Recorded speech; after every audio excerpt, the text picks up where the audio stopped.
And we are live. Let's talk about it tonight. How many of you guys ever wanted to be a sponsored angler? What I'd be curious to know is why would you even want to be a sponsored angler? What about that seems like something that you would want to do? Well, here in the Straight Up Fishing app, I am actually putting together a team of anglers this year to support and also work alongside to represent the Straight Up Fishing app in their fishing tournaments and their fishing trips.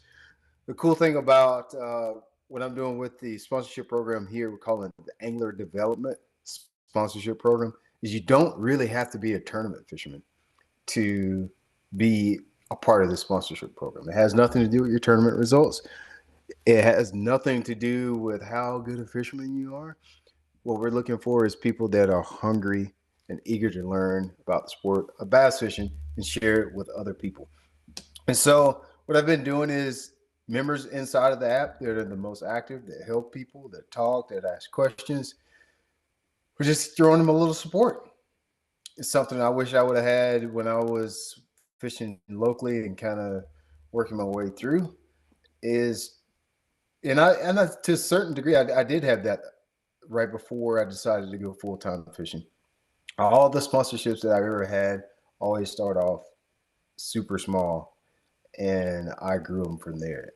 So I thought it'd be a good idea to start that here within the app. So that's what we're doing. And tonight we're going to pick three winners for the Straight Up Fishing Angler Development Program. We already picked two for our Elite Tour. That is Brian Barty, Kim Pfeiffer. They're going to represent us on the BFLs. Brian Barty's going to fish as a boater, which I heard as of today. Barty, I don't know if I have permission to let everybody know. Barty just pulled the trigger on a brand new Falcon 215.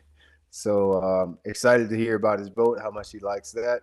And then Ken Pfeiffer is going to fish co-angler side. Good buddy from Ken. You live in Virginia? I know he fishes the Potomac. You live in Virginia or DC area? I'm not really sure because that's all. It's all kind of almost the same thing, real close there. But they're going to represent us on the BFLs. This next tier, you don't have to fish anything.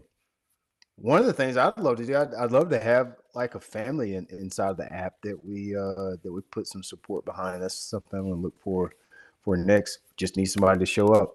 Then we're also going to do a high school college program too, where we take I don't know if it'll be a team. I don't know if it'll be just a couple of high school anglers, high school, middle school, college anglers, but something for the youth as well, just as your little support. How this is going to work for the next 3 months. So it'll be March, April, May, picking three guys. We're going to give them some support with some gear. They'll be able to get whatever they need to get they'll get a monthly allowance from shopblat.com to get tackle. And then also when they go on their fishing trips, when they go, whether it be just a family fishing trip, a club fishing trip, or they're going somewhere new, or where they already fish, we'll look at those bodies of water together, break them down, come up with good strategies to help them have just more fun when they're out there fishing. Now, if you're not inside of the Straight Up Fishing app, what the freak are you doing? Come on, my guy, get in here.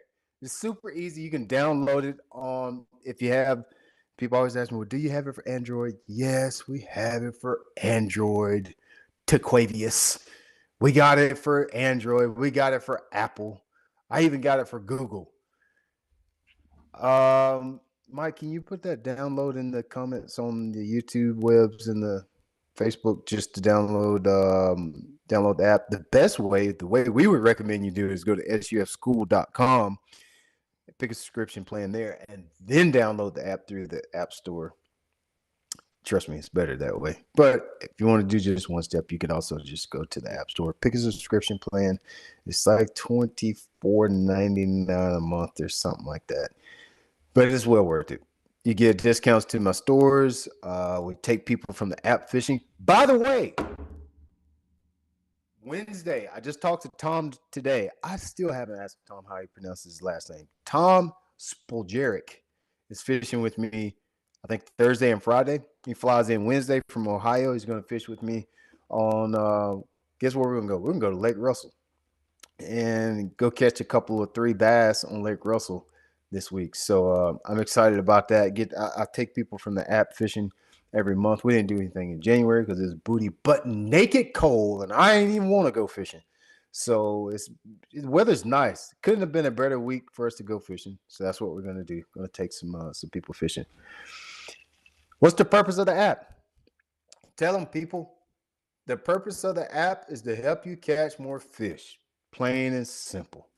I can tell you all these fancy things about we do this and we do that, but the truth is that floats around. Some months we talk about boats, sometimes we talk about rigging, some months we talk about how to be a tournament fisherman. We even have members inside the app that are teaching people how to make rods, how to eat right. It's just a good place if you want to level up in life, period. Talk about one time I did I guess this past weekend we did I would call a mastermind, just talking about how to think.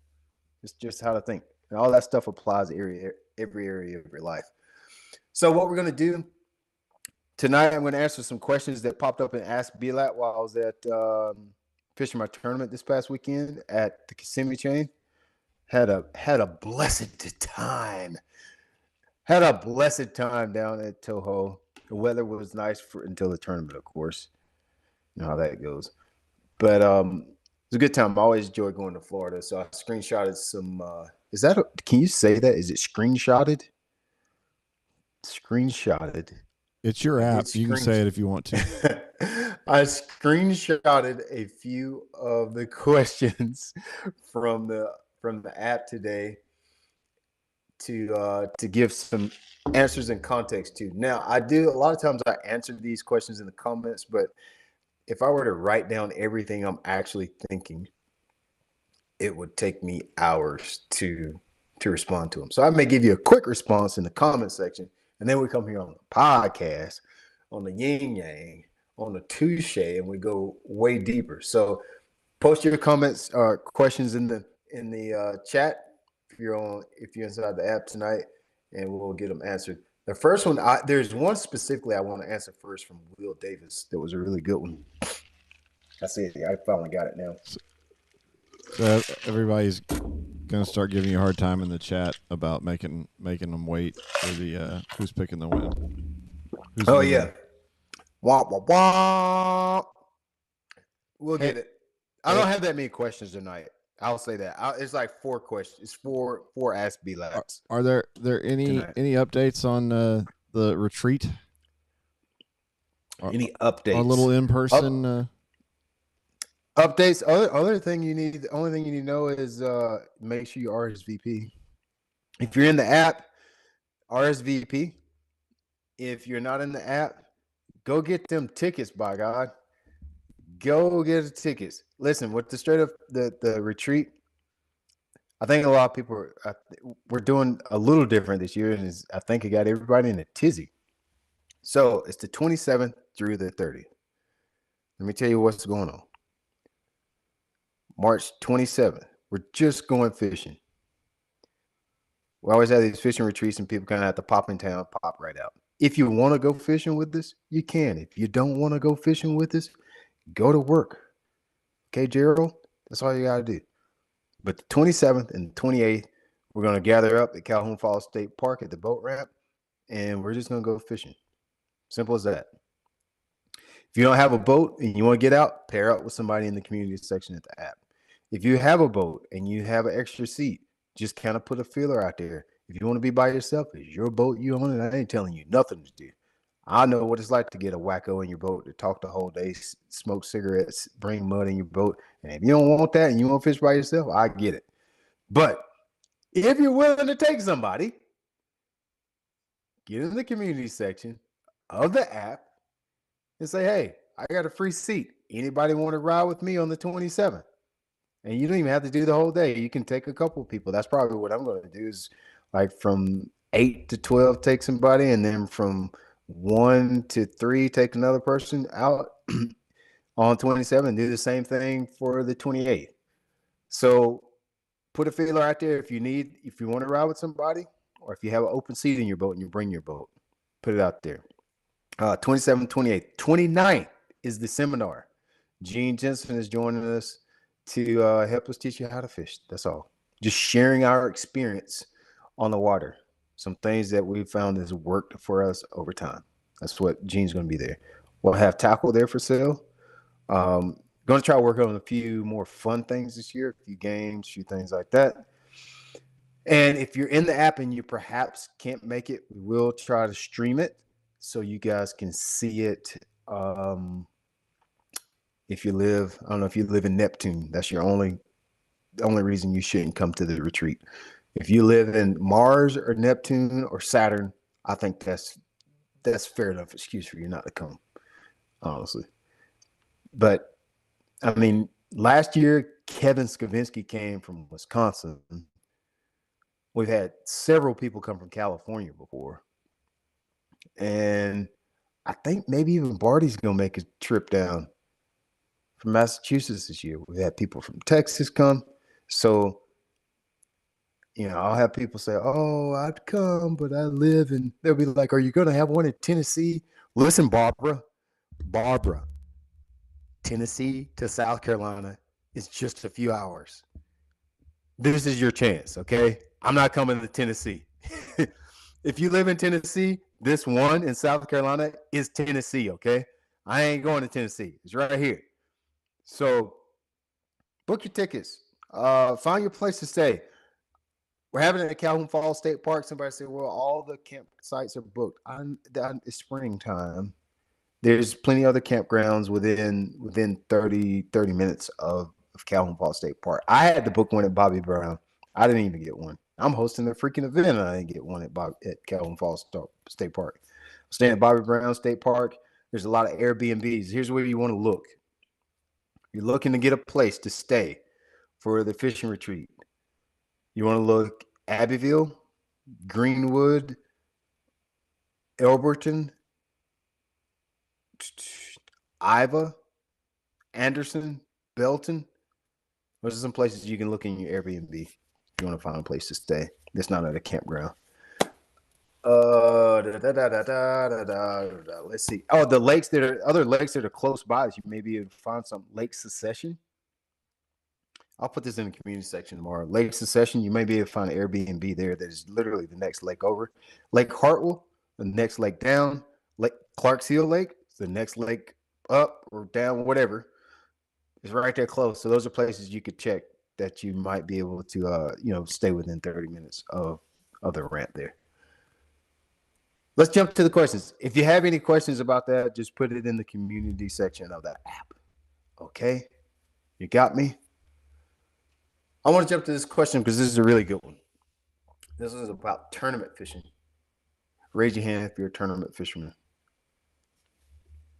We got some other business we need to take care of before we're out here to a concerning March. But raise your hand if you're a tournament fisherman. Somebody's in their living room raising their hand right now.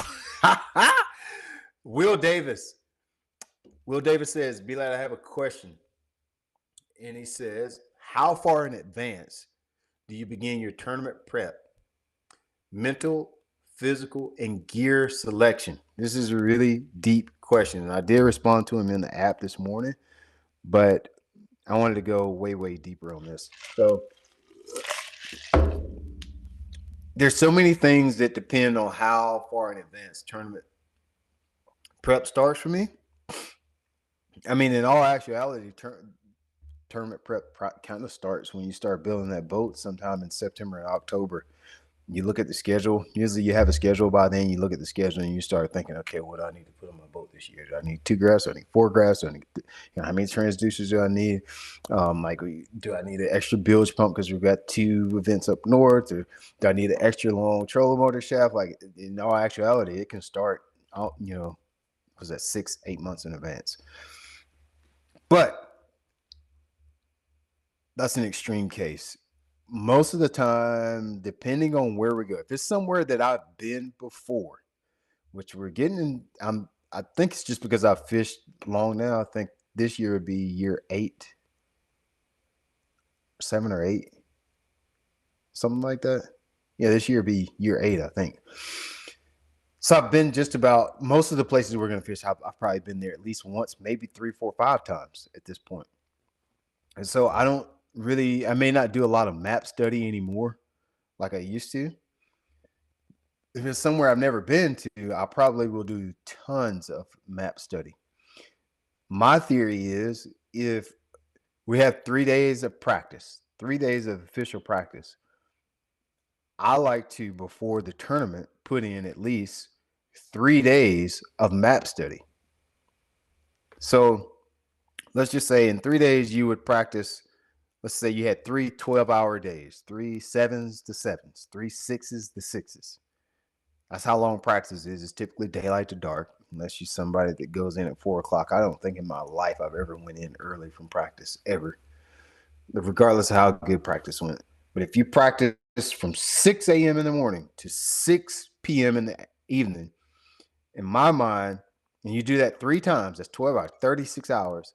I want to put in 36 hours of map study in, especially if I've never been. Now, like we just went to Toho. I've been to Toho 5 times. I didn't look at a map. I know where everything is.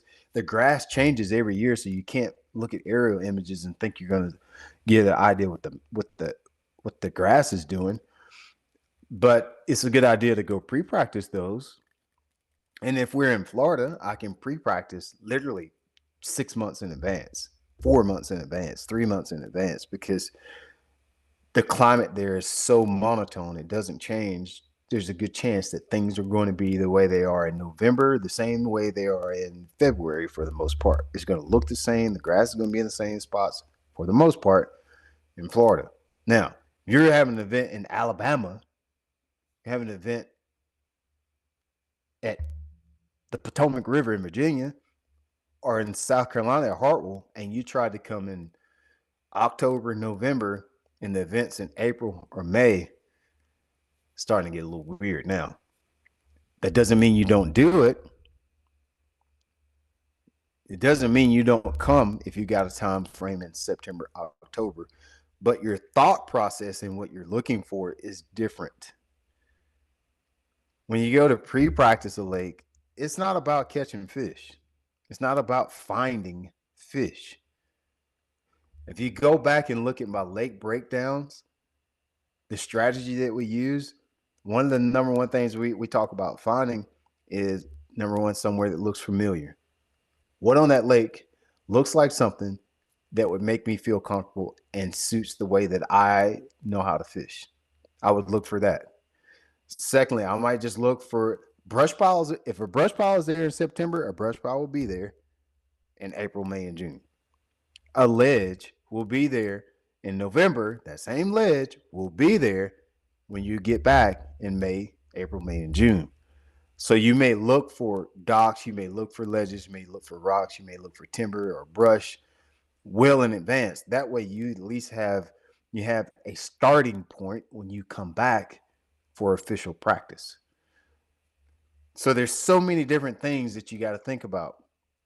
Where that is in the country, what time the actual tournament is. I don't like to pre-practice for springtime tournaments traditionally,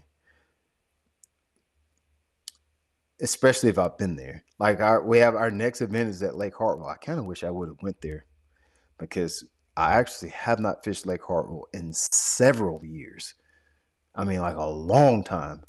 So now I'm kind of feeling like, man, I really wish I would have spent some time practicing on my home lake. I haven't fished there in a long time, but depending on, like, if I know, like when we come to Lake Hartwell, I know that's going to be a pre-spawn tournament, maybe even spawn, possibly, but way our weather's going now, a pre-spawn tournament.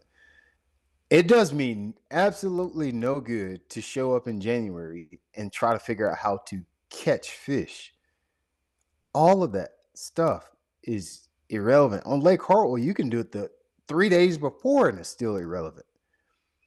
So it's relative to the type of body of water, what I perceive the fish to be in as far as what stage they're in for the time of the year the tournament is, and this is just a type of lake. Okeechobee will stay the same for a long period of time. Lake Hartwell changes drastically. It changes overnight sometimes. As you move up north, I don't know if I have never practiced for any event up north because the time frames never work out. We usually go in June or July. We have a 30-day off limit period. So that means the season's already going. So you can't, it's almost impossible to go there and try to have a pre-practice period. But I will do a lot of map study and a lot of internet study for those events that we have up north. So the context is all the things that I just said. It just depends on what type of tournament it is, what type of lake, what time of year, what stage do I perceive the fish to have been in, and also if have I been there before? Have I been there before? For most of the lakes that we're going to this year, my season just started at Toho. I didn't do any pre-practice, or I didn't do any map study. I do what I do. I do meditate on it though, a lot of that. Just sitting like literally here in the shop. All right, it's still on the board over there. I got a whiteboard. I have the white paper that I teach on. I write down everything that I think could potentially work. Techniques, baits, rods, reels, line, all the things that I need with me. I will write that down on a huge notepad in almost like a big whiteboard, and make sure I have those things and make sure I'm prepared for those techniques. It's not just baits, it's not just rods, not just lines, just actually like things to check. Like I'll have south side of Brahma Island. And then under that, the baits that I need to fish the south side of Brahma Island. Sight fishing baits. And then under that, all the baits that I would need for sight fishing. Offshore casting and reeling. And then under that, I'll have all the baits that I need for offshore casting. I'll think about all the scenarios I could potentially come up with at Lake Toho and make sure I have those tools with me when I get there. That's how I prepare for it. And I did that like the week before the tournament, week before I left, because I've been there a bunch. So we got that one. Then we go to Hartwell, and then it's Smith Lake in Alabama. It's going to be the same baits as I use at Hartwell. Then after that, we go to Pickwick. That's going to kick my butt most likely. We're going to be me and Pickwick will probably get in a fight. And then we go to the James River. I know what to do there. I've been there a bunch of times. And then after the James River, I think this last one's at Messina, New York. So, and I've been there a bunch. I'll probably do some map study at Messina, though. Definitely do some map study in Messina. And just internet search there. But all of that, to answer your initial question, all of that will probably happen a week before the tournament, 2 weeks before the tournament. Because it's really not that serious. Making sure that equipment is in line is my biggest thing. And by equipment, I'm not talking about just boats. I mean, I'm not talking about just rods and reels and lures and hooks.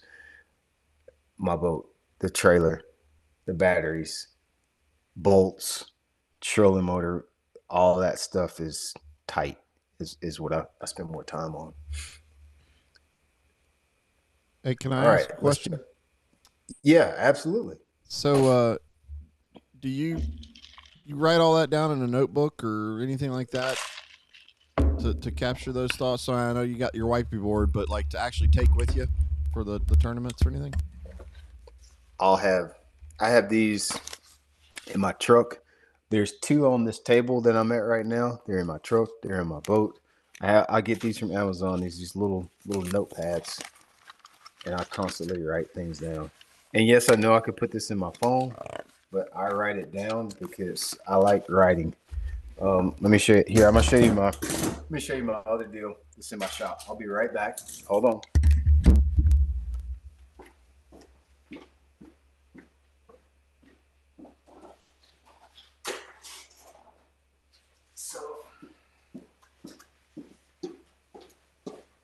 I got these hanging up.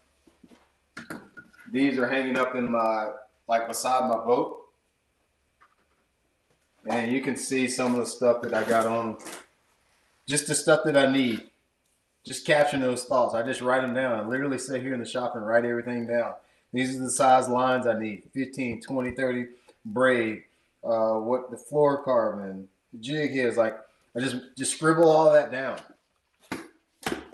Here's another one.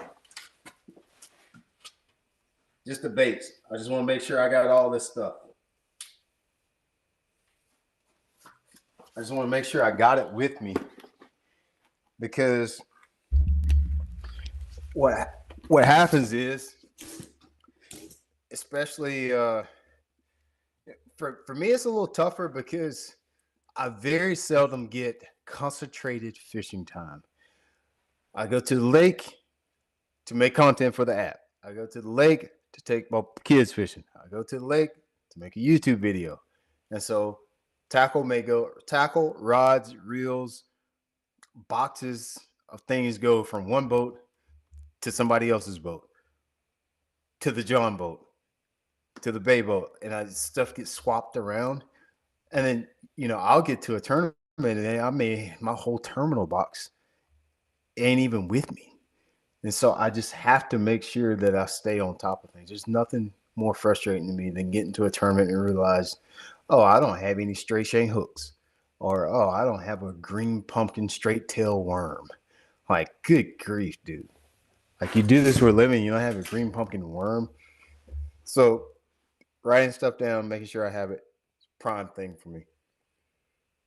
I capture those thoughts the most elementary way. I'm sure there's somebody's got a very refined method of doing that. I don't have that.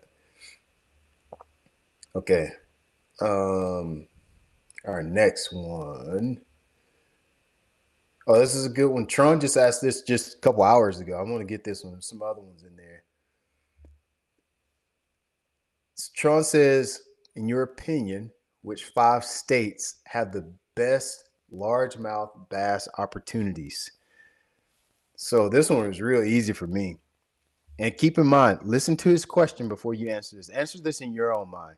If you could go anywhere to fish for largemouth bass, where would that be? 2 of them going to be New York for me. For says I. At least 2 of them. I got to do New York, and then I got to do New York. Listen to me, folks. Bar none, the best largemouth fishing in all of the globe is in the northeastern United States. It is phenomenal.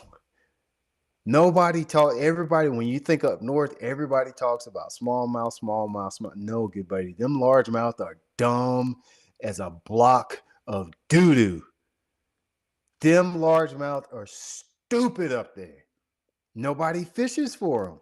They all fish for smallmouth. And them big old dodos largemouth that's laying up in the grass in New York and laying around docks and anything that's in the water that's 2 foot or shallower, they will get so stupid shallow up north, and they're so dumb as doo-doo that they will bite anything. And it's so much fun. I love exploiting the dumbness of northern largemouth. So number 1 is going to have to be New York. I would say it's just hard to follow that up, to be honest with you. I think I put Wisconsin. Let me look at what my answer. Wisconsin would probably be 1, 2. I like the Mississippi River. It's fun. They're not quite as dumb on the Mississippi River as they are in New York, but they're getting pretty darn close. It's just easy. Like, you see something. This is what I like about northern largemouth. You see something in the water, and you think, oh, dang, that would be a cool place to catch a bass. And you go over there with a chatterbait, or you go over there with a jig, and oh my God, there is a bass there. He might not always be 7 pounds, but there's going to be at least the heaviest 2 3/4 pound largemouth you've ever seen in your life. I'm talking about the chunkiest, fattest, healthiest, the most greenest bass you've ever seen in your life will be on that laydown or on that rock or on that dock post, on that bluff wall. It will be a bass there.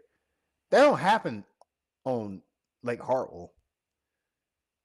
I mean, it's good fishing, but you can't just go to things that look good and there be a bass there. Try it in New York. There's going to be something there. So I said New York, New York. I put Wisconsin down because I couldn't think of anywhere else that I had personally been that was up north that was good other than Wisconsin. Mississippi River is pretty cool. That's an experience.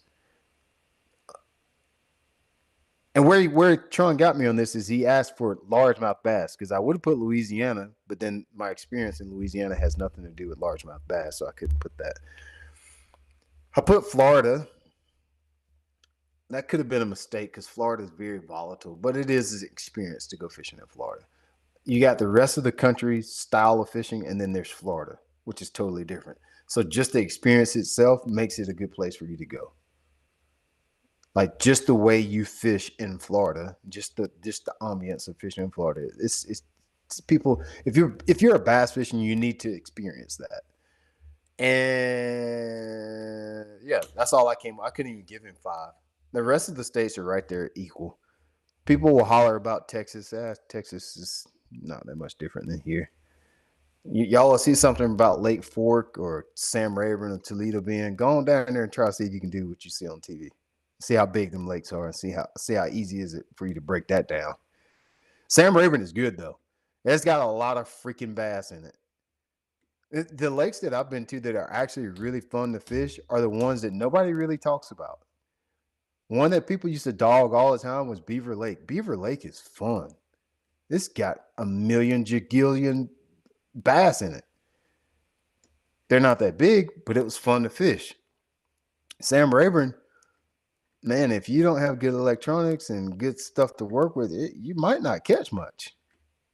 You need to know what to do. Santee Cooper, I looked at the weights at the BFL at Santee Cooper this past weekend, and it was, I think they said they had 2 bags over 30 and a couple over 25, like 10 or 12, a dozen over 25.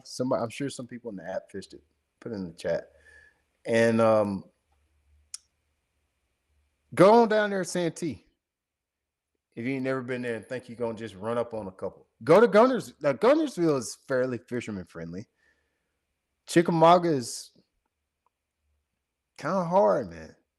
Gunnersville ain't that easy. Like if you don't know, like let's just say you just show up and you don't know anything. It ain't that easy. Them northern largemouth lakes, or just going to somewhere that you know about fishing largemouth up north, those places, those fish are easy to catch. You don't need to be a genius to catch those fish. So those would be my suggestions for the best in the country. I'd love to hear what everybody else is. I'm chiming in on the chat right now to see what other people are saying. Yeah, it's crazy. Santee is so good, but it's just not a place that you're gonna show up to and not know much about fishing and think you're gonna catch a bunch of fish. It's just not how it's gonna work down there. You're gonna float around by a day and a half and not catch nothing. And it's like a place you usually don't catch a bunch of numbers for the most part, unless you hit it perfect. If you hit it perfect, yeah, it's good. But in the event that you hit that sucker and it's just kind of like not that good, you might not catch that much. So that's my thoughts on Santee. I think there's about 2 more questions, and we're gonna get to these other.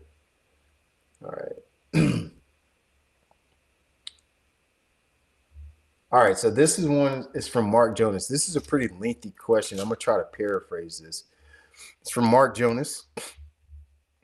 He said he just finished watching my series on fishing points. So last week we dropped a workshop that we filmed last year on how to fish points.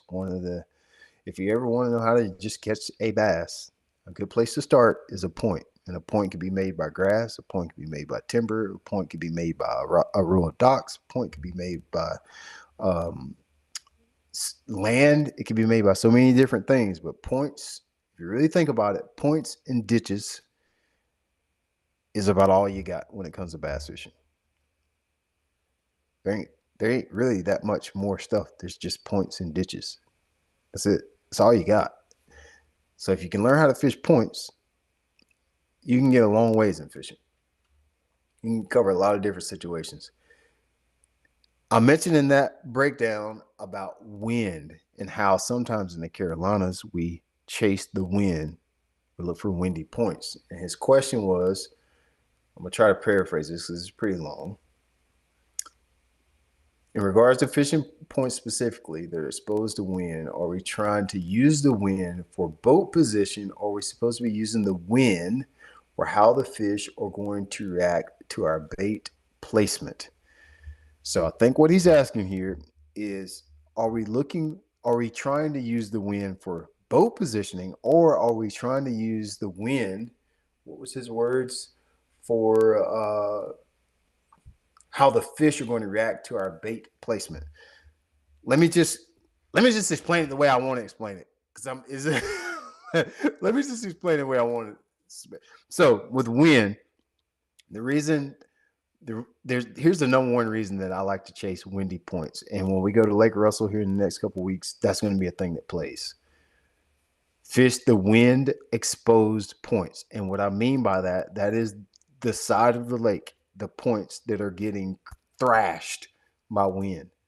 In my area of the country, we go to the wind. We don't run from the wind. When I was at Toho last week, we try to get away from the wind because it makes it difficult to fish. It muddies the water up. We have enough water depth and a lot of water clarity. So the wind disturbing the clarity of the water, number one, makes it very conducive to you catching fish. The fish are not on this, they're not on this high alert because the water's darker when the wind muddies the water up from the bank wash. Secondly, just the ripples in the water creates light refraction. So it's actually darker. Sorry about that. It's actually darker under the water when you have wind. So if you chase the wind exposed points, the fact that that water is going to be darker underneath is going to make those fish more active. They're going to feel a little bit more protected and more likely to bite your jerk bait, your spinner bait, your crank bait, even some of your bottom dragging baits. Okay, so that's why I'm chasing the wind. Those fish are going to be more comfortable. It has nothing to do with the bait fish being washed to the east side of the lake by the wind. That ain't how that works. Them bait fish can swim against any kind of wind current that's ever existed. That ain't going to be the reason that happens. It's just the fish that are on that side of the lake where the wind is beating it. Those fish are going to be more active. That's why we want to fish that. And for the reasons that I just mentioned. Now, his question is about boat positioning and how do we use that wind for our advantage. I think this is where he's headed with this. So with certain baits, I may have the wind to my face. And with certain baits, I may have the wind to my back. Here's an example that I want to give you. If I'm throwing a reaction bait, jerk baits, crank baits, spinner baits, chatter baits. In my opinion, it's a little easier to fish those baits with the wind to my back. Typically, those are lures that I'm going to use that cover water with. And since I'm covering water with those baits, not having to work the boat, the trolling motor against the waves and against the wind and using that wind to move me. We do the same thing in current sometimes, but letting the wind move me along the bank, along the point, works to my advantage. I'm not casting my bait into the wind. I'm not having to constantly run my trolling motor into like smashing the waves. And so I'm using that as an agent of movement when I'm fishing those moving baits. Makes me more efficient. So I'll probably have the wind to my back most of the time if it makes sense to. Now, if I need to slow down, then obviously I'm going to have to turn around and put the nose of the boat into the wind. Okay, with baits that I need to fish slower, those would be my bottom dragging baits. A Carolina rig, a shaky head, a small finesse swim bait. Anything that I would want to work slower or keep on the bottom, when I'm fishing a point, it may be a better idea to have that wind to my face. Because I can throw my bait out. I can keep my boat in position much better. You're going to have way more. You're going to have all the control in the world with the wind to your face. You can use your anchor mode. You can use just your foot control. If you don't have anchor mode, that's okay. Just use your foot and mash the button. You'll be just fine. I can put the nose of the boat in the wind and control the boat better. If the wind's to your back, you don't have control. You have left or right movement, but you do not have stopping power with a electric trolling motor. Your trolling motor doesn't have good stopping power, but it does have good pulling power. So if I'm trying to fish slow, I want the wind to my face. If I'm trying to cover water, it's better when the wind is to my back. All the points are not going to line up like that, and sometimes you're going to get crosswind, and you're just going to have to fight it, buddy. It's not always going to line up to where it's right in your face or where it's right behind your back. Sometimes it's going to be blowing at an angle at you, and you just have to keep your nose to the wind and just lock along. Slower baits, wind in my face. Faster baits, covering water, wind in my back. It'll just help you out. It won't always be able to work that way, but if you can, that's how I would tell you to do it. So, Mark, I hope I answered your question concisely. Is that a word, concisely? Anyway, I hope I answered your question with some clarity and didn't go too deep with you on that one. All right, let's take this last one. This last one is a really good one too. Last one is really good. I think I saw one that popped up since we started the live. Michael, do you see any questions popping up in the chat? Let me answer it up on my. Let me pull it up myself. Just a few comments. Let me pull it up myself. I think I'm not. Looks like an iPad's not connected. This is from Jacob Wilcox. Jacob says, where do you like to fish when it's raining, and what types of baits are best to throw, or does it even matter? This is a great question too. Let me see what I answered him here. I hate when my computer times out.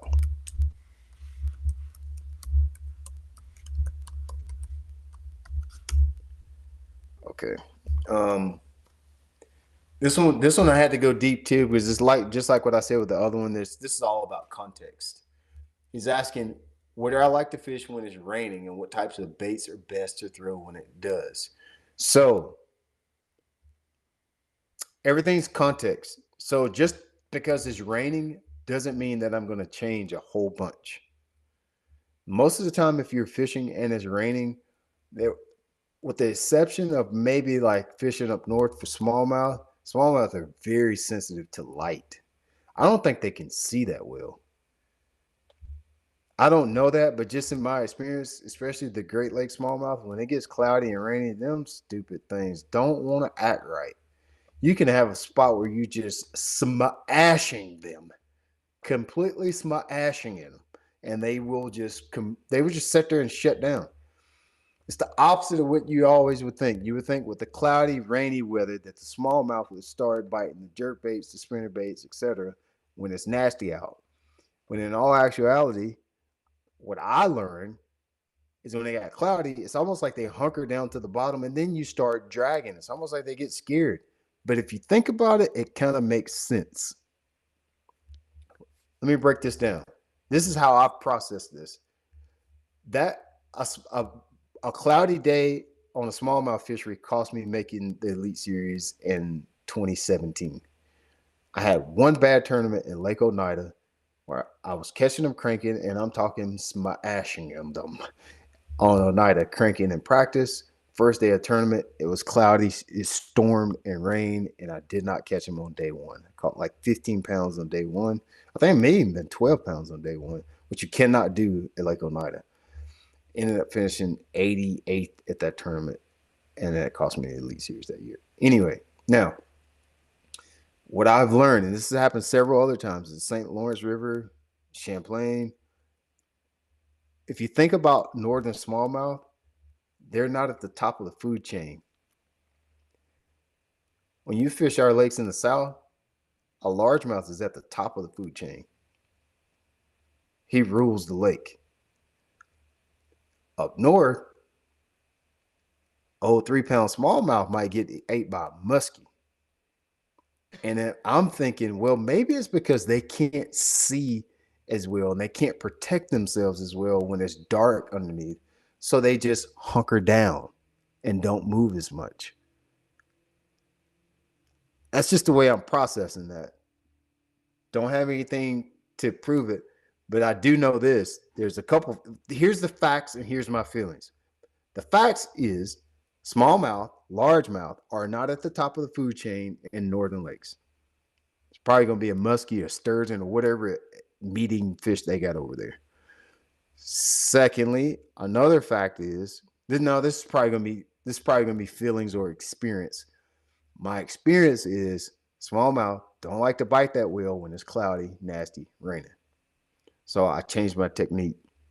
I may go to bottom dragging baits when it's cloudy, and then when it's sunny, bright and calm, the stupid things act dumb over a freaking top water plug or jerk bait or anything that moves crazy. It's the exact opposite way you think it would be. Now, with that being said, for the rest of us in La La Land here in the United States, that's not how it works. But for you, 8 people in the app that live in the Northeast on the smallmouth fisheries, that's what I've processed it to be. Now, for the rest of us, when it's raining, typically our fish you're gonna have some type of front blowing through if it's raining. That means it's probably gonna be windy. That means it's probably gonna be cloudy. It's going to be cloudy. It's going to be nasty. Something has just blown through where you're fishing. So it can mean, but it doesn't always mean that you may have a situation, a water clarity issue. Doesn't always mean that. It could rain 15, 11 inches on Lake Hartwell, and at Sadler's Creek, the water clarity will be just about the same it is right now. It could rain 2 inches on Lake Hartwell, and if I go up Conorosh Creek, it's probably going to be blown out. So everything is about context. Are we talking about creek fishing? Are we talking about fishing the lake? Are we talking about fishing the southern end? Or are we talking about fishing the river? So everything that you're asking is about context of where we're going in the first place. So to concisely answer your question, if I was fishing from mid-lake down on my home lake, Lake Hartwell, or any of these lakes around here, if it rained, not that much is going to change about my technique, about my lures, about what I'm going to do for that day. If I'm catching them on a shaky head and it starts pouring down raining, I'm still going to be throwing a shaky head. If I'm catching them in 25 foot of water on brush piles, on Lake Hartwell, on a drop shot, or on a football jig, and it starts pouring down raining, I ain't changing nothing. However, if I was to get on a bite in Conorosh Creek and it rained 5 inches and now the creek is muddy, Conorosh can get clear enough to where you could get on a jerkbait bite. But overnight, if it rains the night before the tournament, it has a lot of flow, it could go from jerkbait to chatterbait or to a flipping bite overnight because of the water clarity issue. But the bigger picture to think about is what comes along with rain. It's going to be a front. So it probably got cooler. It probably got windy. Now, what do those conditions allow you to fish? Didn't we just get through talking about wind and how that affects the fishery and how it affects baits and all the stuff that we do? So the wind is going to be more of an immediate factor than the rain is. What the rain causes is what you're going to try to adjust to, not necessarily the fact. And it doesn't always happen that day of. It can pour down all day long, and the lake probably won't change that much that day. Let's say if it rains on a Thursday and you got a tournament on Saturday, buddy, when you get there Saturday, the lake could have rose 2 to 4 foot. It could be a lot more muddy. But if you were fishing Thursday, you wouldn't even notice a difference at all. But think about the things that come with rain: lightning, thunder. That can make fish, they react to lightning and thunder drastically. They will shut down. I've seen a bite so many times shut down over lightning and thunder. I don't know why. I ain't never seen a fish get struck by lightning. I don't know why they so scared about it. I mean, god dang, I'd be more scared about pleasure boaters than I would be. Like, they're protected. They're insulated. I ain't never seen one floating. That's what I'm gonna start saying when people say they see dead fish at the boat ramp. I say, oh, that sucker got struck by lightning. That's all wrong with him. Back to the context. Just think about what rain is bringing you. How is it affecting the fishery? and adjust that way. Is it a water clarity issue? Is it wind issue? Is it the water level rising? Did they start pulling current? I know the TVA, the Coosa River Lakes, they'll start pulling water if rain is projected several days, in advance. They'll start pulling water. Think about all those things. Okay, I think that's it. Do y'all want to do some winners for the sponsorship program? We need some music. Who wants to do some winners? Let me got a little idea here. Hold on a second, y'all. Coming right back. We're gonna pick some winners. If you got, I didn't see any more questions. Did we see any more, Mike? I didn't see anything. Everybody like, no, don't ask no questions tonight. Everybody like, shut up. Got a little idea.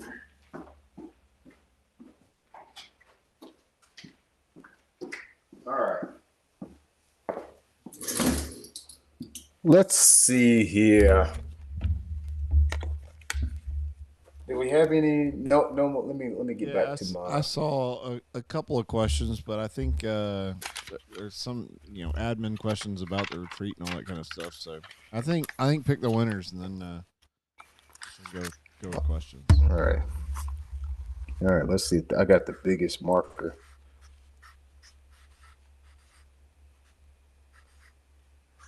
Okay. So this is what we're gonna do. As I mentioned at the beginning of the broadcast, I'm going to pick three guys. I'm going to sponsor them for the next 3 months, March, April, May. What we're going to do is going to give you a gift certificate to shopblat.com. And also we're going to do some lake breakdowns. If you fish tournaments, we'll help you out with your tournaments. Just come up with some strategies for you. I got some other stuff we're going to work on, like a little goodie bag to help you on your fishing trips. That's what it's going to be. Okay. Just hope it helps somebody out. Just hope it makes your fishing trips a little bit more fun. This first guy, man, I think he's been in the app a pretty good long time. I don't know how long he's been in the app, but been very active. He's been fishing tournaments this year. And I don't think I ever pick up the app and not see his name, see something, see him talking to somebody, or just asking questions about his tournament. Matter of fact, he just had a really good tournament just this past weekend. So our first one we're going to do tonight, can y'all see that? Is it too blown out? Oh, it looks great. Great. Nathan Sipes. Come on down, Nathan. Nathan Sipes. Appreciate you being a part of the community. I see you. Just want to know we see you, man. Proud of your tournament this week. I thought about it. I think I caught on it too late to try to see if you. I don't even know if he's in the live tonight or not, but thought about having you talk about how Santee went for you. Would you finish second? And it was top 5. I know you got a trophy. They usually give the top 5 a trophy in BFLs. So I know you finished at least 5th on Santee as a co-angler. Hard to do. And he finished, I think did he tell me he caught him on SMH, I think? Or at least a worm. Caught him a worm. That's all you need when you go to Santee. Santee, you don't need that many baits. You need a straight tail worm, throw at them cypress trees. You need maybe a sprinter bait and a crankbait and a trap. You don't need a whole bunch of stuff there. I love it for him to share with us how he caught his fish. Santee is one of my favorite places to go in the world. I love Santee. It's kind of difficult to fish, but it's such a cool place to go. All right, he said he finished 5th, and he is with us tonight. So said it's been the best week. Yeah, bro. When I know you just want to go fishing all over. Trust me, I know. When you have a good tournament, man, you feel invincible. You feel your chest be so big, you don't even have to shave your chest anymore. If you shave, I just don't like hair on my chest, so whatever. That's too much information. Let me see how much room I need to write this guy's name. Thank you, Nathan, seriously, for being a part of the group, man. Send me. So this is what I need you to do. Send me an email to Brian Latimer. What is it, Michael Brian? Is it? Wait a minute. What is my email? Brian@sufschool.com. Send me an email to brian@sufschool.com. I'll get with Steven. He's going to give you a code, and each month you'll get a tackle allowance. March, April, May, you get a tackle allowance. Shopblat.com. You can get what you need, and then I'm also going to send you a little care package too with some things, just some goodies, okay? And then reach out to me for your next tournament. Maybe we'll do. What do you guys think about doing the live together, like a tournament strategy live thing, something like that?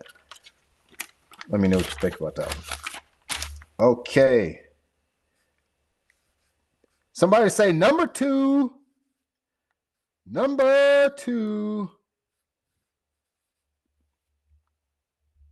Here we go.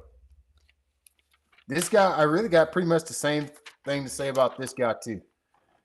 Just about every time I pick up the app, you see him in the app talking to somebody, posting, sharing, talking about something. You can just tell he just likes fishing and likes to be around fishing people. That's all you got to be here. Ricky, come on down, pretty Ricky. Pretty Ricky. Pretty Ricky, come on down, pretty Ricky.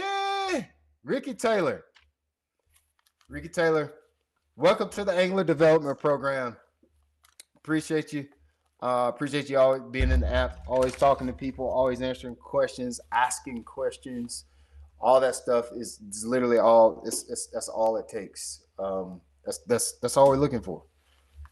And everybody's well, I shouldn't say everybody's gonna get your chance. A lot of people are gonna get your chance.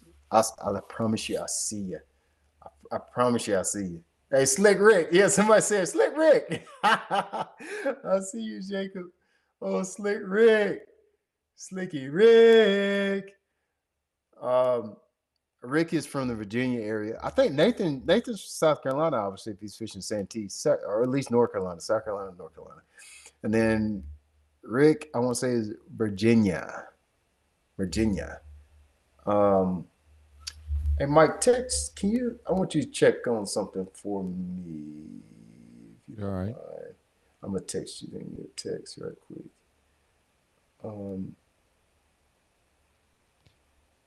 When you can you try to get your camera to focus back on you? Oh, is it back because I moved? Let's see. Sometimes I can just do this. Did that do it? Nope. Looks like it's focused on my end. Is it not? Yeah, that's better. All right. Give me a sec to. You want one of those questions? Yeah. What's the next question before I do this last one? Yeah. All right. So this is an electronics question, Brian. In 2D sonar, you see what you think are fish. Where would they be positioned in relation to the boat, especially when the transducer is the very rear of the boat? They're going to be under the transducer. It's shooting straight down. The question is, when you see fish on your screen using 2D sonar, where are the fish in relation to the boat? They are directly beneath your transducer. I don't care where you see the fish on the screen. The fish is under your transducer. That is it. Just continuously, it's just scrolling, telling you what you need. So as that fish moves on that screen, it's already past tense. If you're having trouble understanding that, what you need to do is get very comfortable dropping your boat. You're dropping a bait underneath the boat so you can see how it relates to what you see on the screen. It's very difficult to explain that, but if you just drop a lure under the transducer and watch the lure go down to the bottom, then it'll make sense. It'll make sense what you're looking at. So that would be my suggestion: is tile on a drop shot, tile on a jigging spoon, drop it under the boat, and watch what's going on. and then it'll make sense where things are in relation to the transducer. Okay.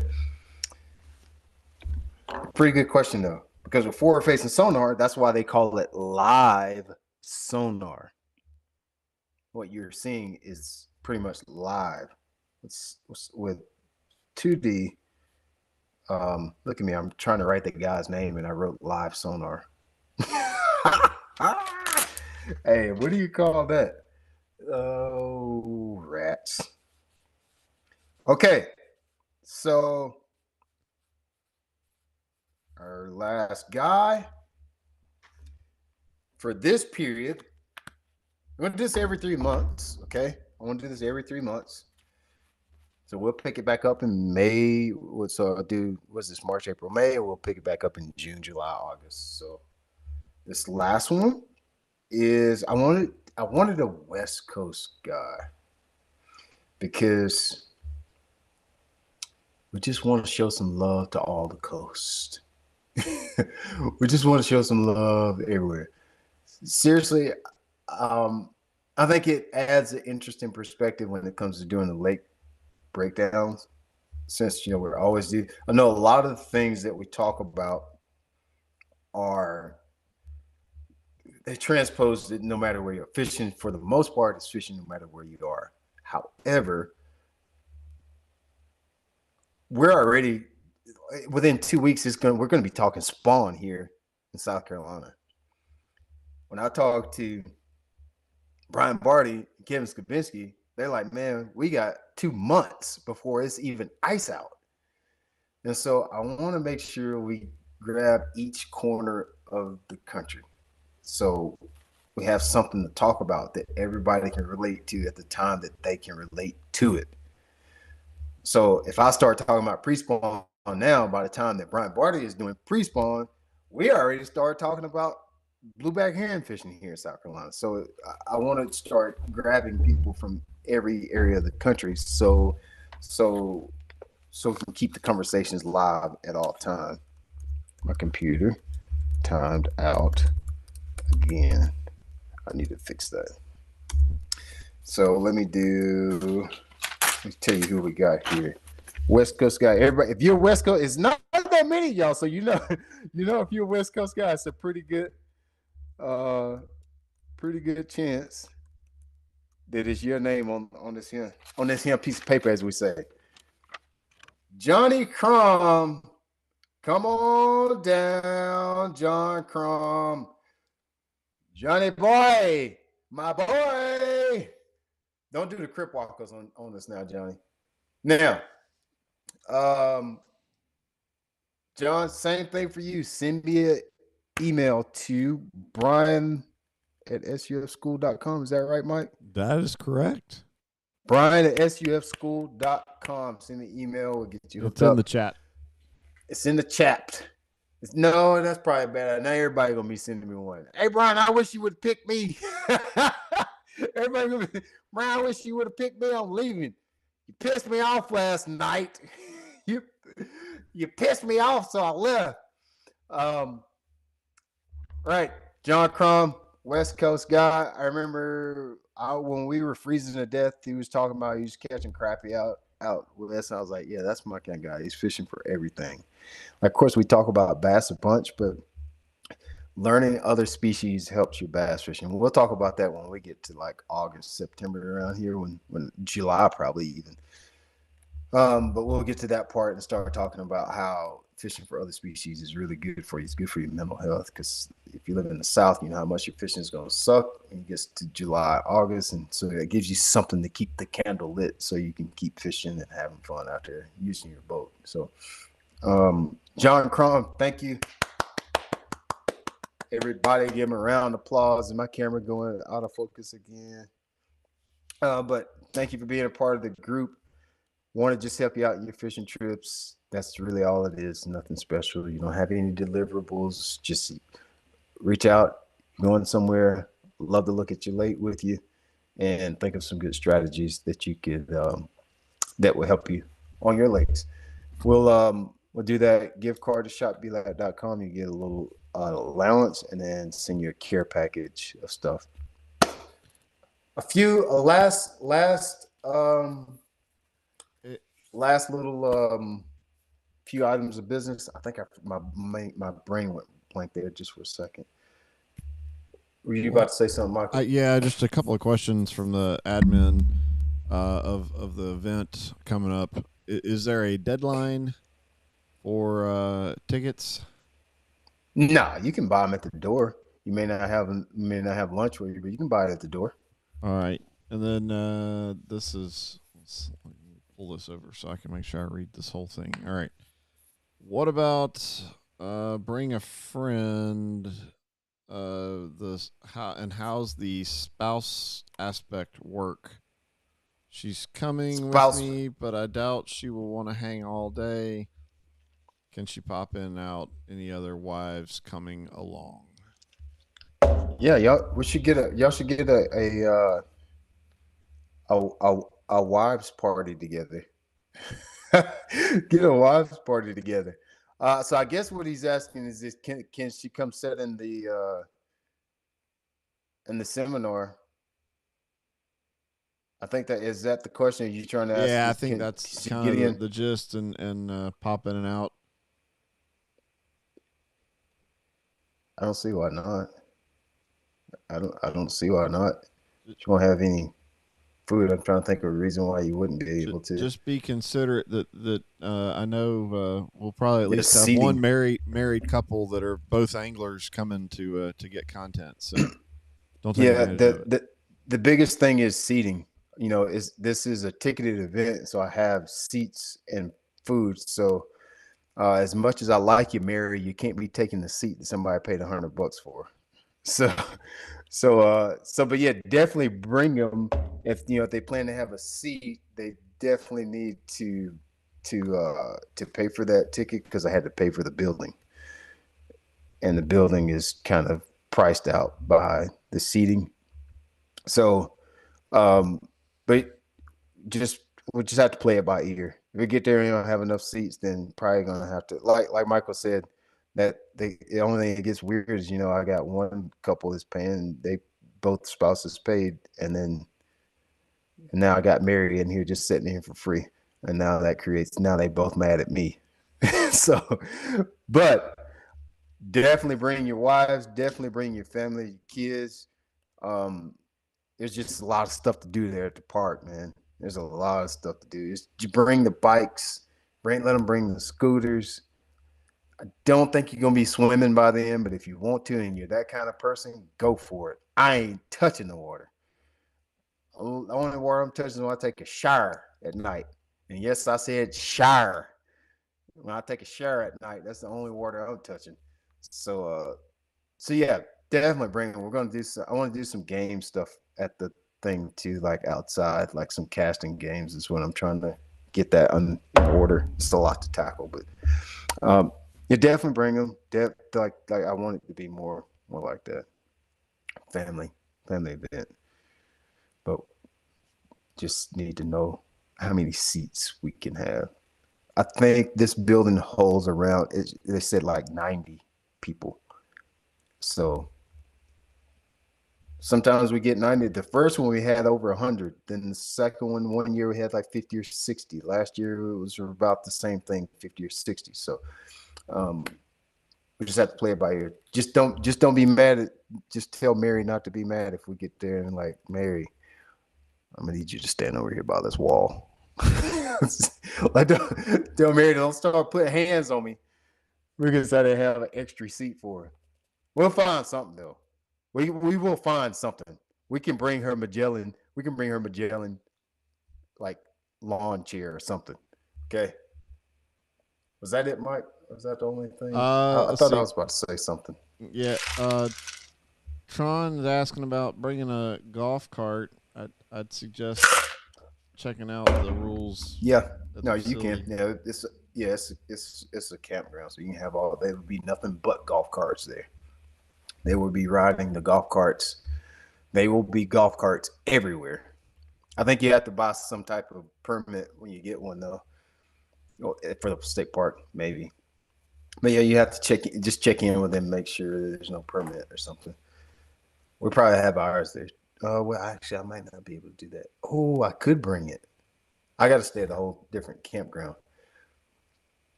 What was on there? Something on the tip of my mind. Something on the tip of my mind. I forget what it was. Let's talk about March. I want to put a feeler out there about what we're going to talk about in March. Okay. So you guys know in January, February, I know most of us, it's pretty much inclement weather. So I kind of not straight away, but we focused our energy on getting our equipment ready for when the season gets here. Well, friends, fishing season is here. If you don't get it in now, except for you guys in the Northeast, you don't get it in now, you probably won't get it in for the rest of the year. So my plan is I definitely want to start getting very serious to talking about the spawn, pre-spawn, all those different techniques and what we're going to be doing. And then I also thought about, should we mix these next few workshops and teaching segments on techniques and stages, and do we want to also mix in, I know a lot of people are fishing tournaments now, do we want to start talking about what it's like to fish tournaments, like the question that Will Davis had in the app about preparation? Because my thought was, in March, obviously we have the seminar, which I'm going to have lake breakdowns in there. Fluke Master's coming. He's going to talk about lake breakdowns. I'm going to be talking about, number one thing, the sermon that I've got prepared for you is how long should you fish a spot? And we're also going to do some things on lures as well there, some technique breakdowns. So we do like 2 weeks on lure and technique breakdown, and then 2 weeks on how to fish a tournament. And I can bring in some other people to talk about how they prepare for tournaments.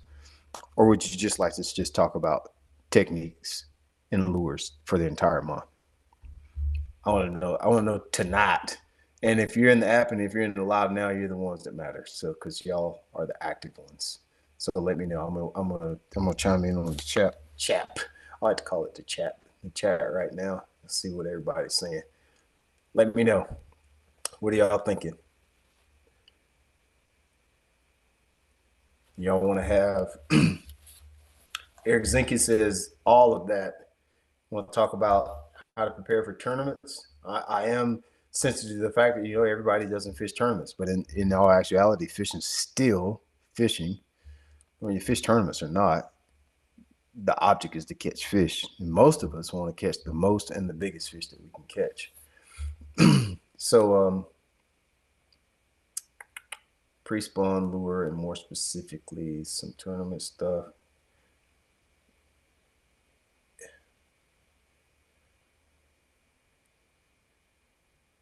Love the topics and guests. Techniques. Josh Atkins says about techniques. Let's split them up.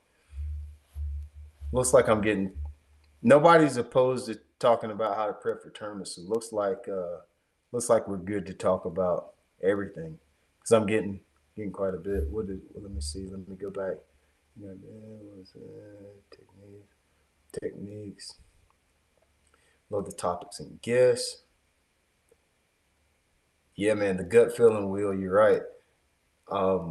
Yes, we're gonna talk about that at the I have a good way to explain this now, like even better than just talking about using the bathroom. But that's an important topic. That's a very important topic.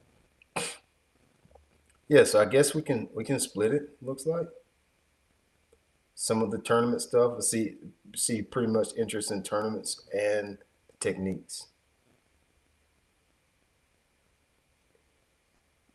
What was Barty? Everybody's saying something about what Barty said. I'm looking for the comment and I can't find it. What did he say? There it is. Yes, let's talk about techniques and stages and of tournament prep. Okay. So basically, didn't narrow anything down. Talk about it all. Yeah, talk about it all. Okay, so let's do that. And make sure you give people something to buy. Yeah. People love stuff to buy. You know what's so funny?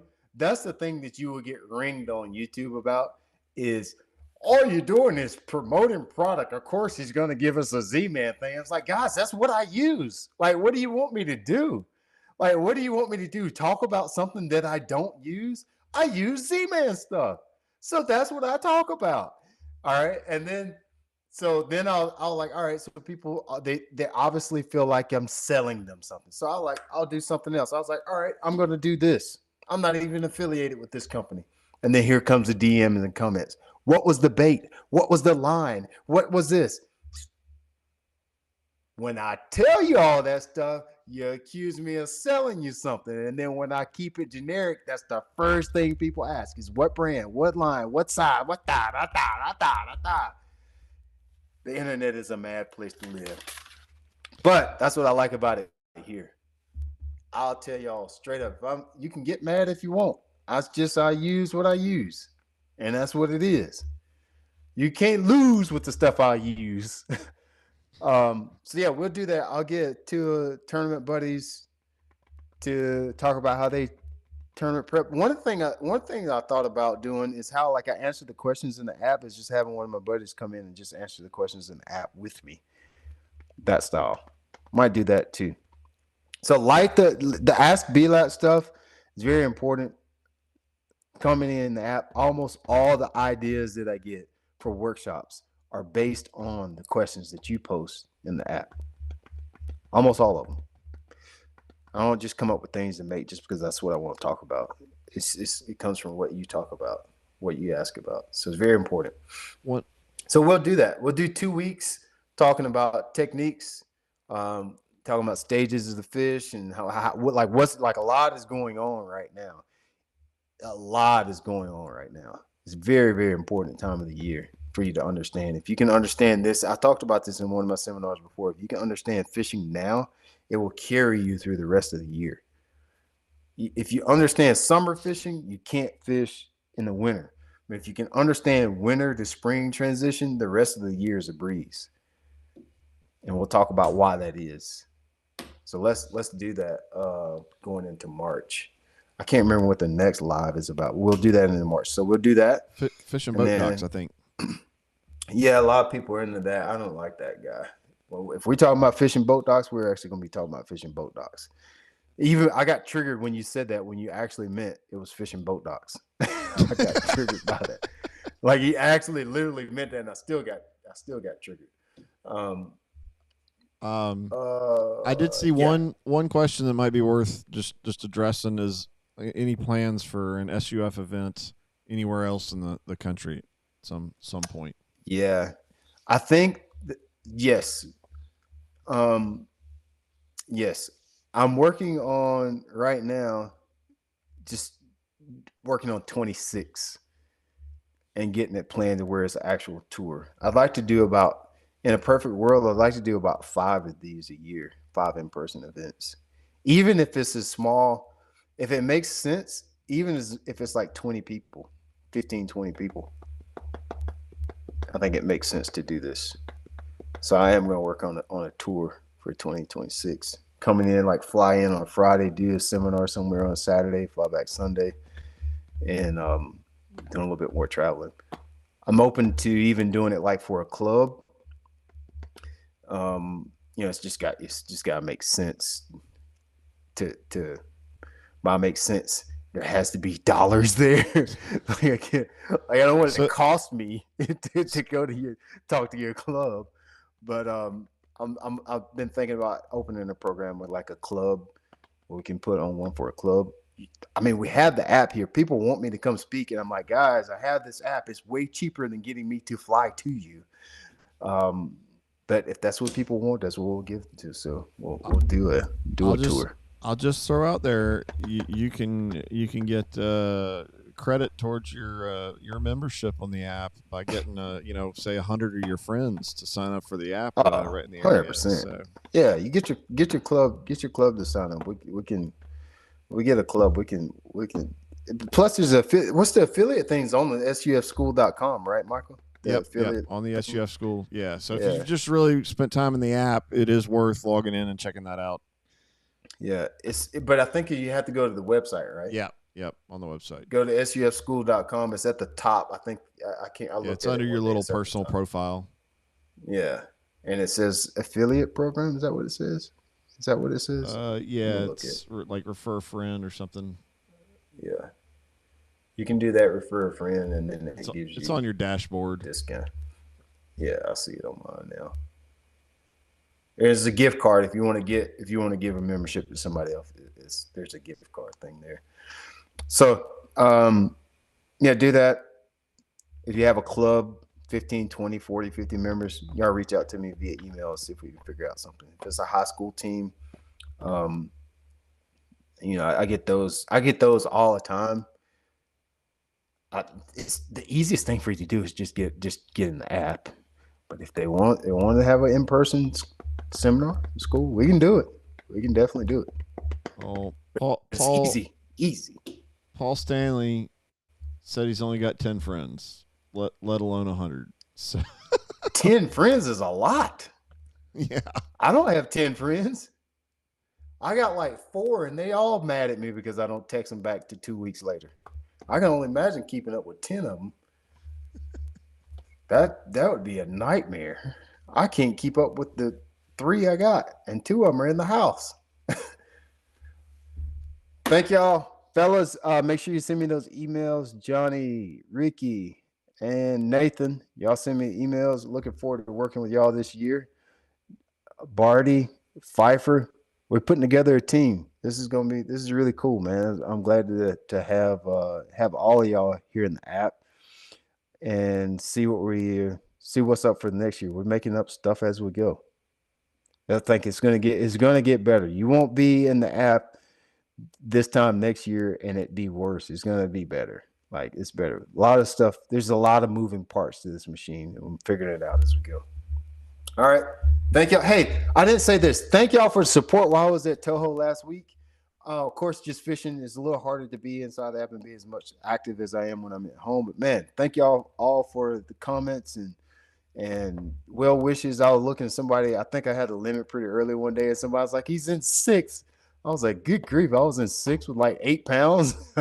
So thank y'all. I had fun fishing down there. This next one's at home, and ironically, this is the one that worries me the most. Like, I know what to do when I get a Toho. When I come up here at home, from a competitive standpoint, it's very intimidating because there's a lot of things to do here.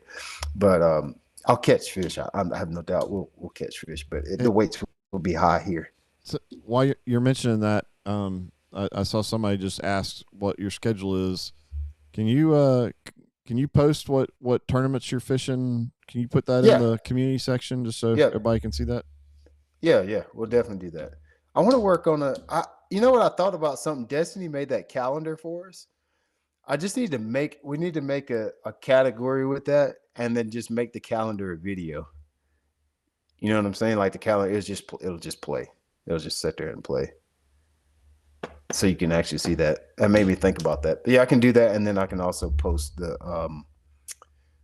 I'm just fishing Tackle Warehouse invitationals, and then I'm going to do the BFLs because you remember I want to fish with some of you guys in a BFL this year. I want to do that. I probably need to figure out that pretty quick because I think it's like in April this year. We'll figure that out. So it'll be coming here soon. Thanks everybody for being part of the app. Ready to start filming content for you. Ready to start talking about fishing. We're in the fishing season now. Fishing is about to get good for all of us. It ain't gonna be worse every time we talk. Fishing is gonna be better for all of us. And you're gonna understand fishing better than you ever have before in your life. All right. That's all I got for y'all tonight.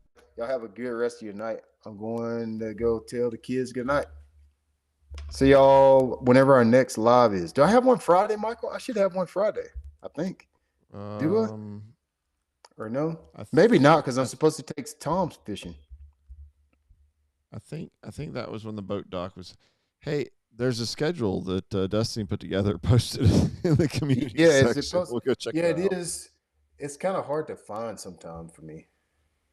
All right, I'll try and figure out. We'll figure out a better way to get a calendar shared. Yeah, I could post it every day, but I think I can just make it a video.